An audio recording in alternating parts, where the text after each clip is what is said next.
बने लागिस, बने लागिस, थोड़ा जोर से हुकारो दो ना।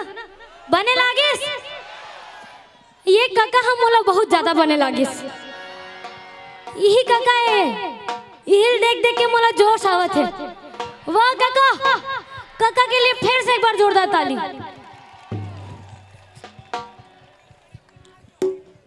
अब हमारे छत्तीसगढ़ में जब दीदी मन हसुआ नाचे बर जाते हैं तो भाई मन राउत नाचा नाचे बर जाते हैं। ओकर बाद का होता है? वाह, यही डहर सब इंटेलिजेंट मैन है। तुमन कहाँ के हो भैया? तो हमार संस्कृति है कि हमन गांव के सुख समृद्धि, गांव के सुख शांति बर ईश्वर गौरा गौरी के पूजा करथन, ओकर आराधना करथन ताकि गांव में सुख समृद्धि शांति बने रहे। तो ईश्वर गौरा गौरी के एक झलक आपन के सामने में प्रस्तुत करत हन। ओकर पहली मैं चाहूँ जम्मो झन कि अपन घर घर में सुख समृद्धि शांति बर यहाँ पे अपन दोनों हाथ ला उठा के साथ में ईश्वर गौरा गौरी के जयकारा लगाई। बोल ईश्वर गौरा गौरी की।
बहुत बहुत धन्यवाद। बोल ईश्वर गौरा गौरी की बहुत बहुत धन्यवाद।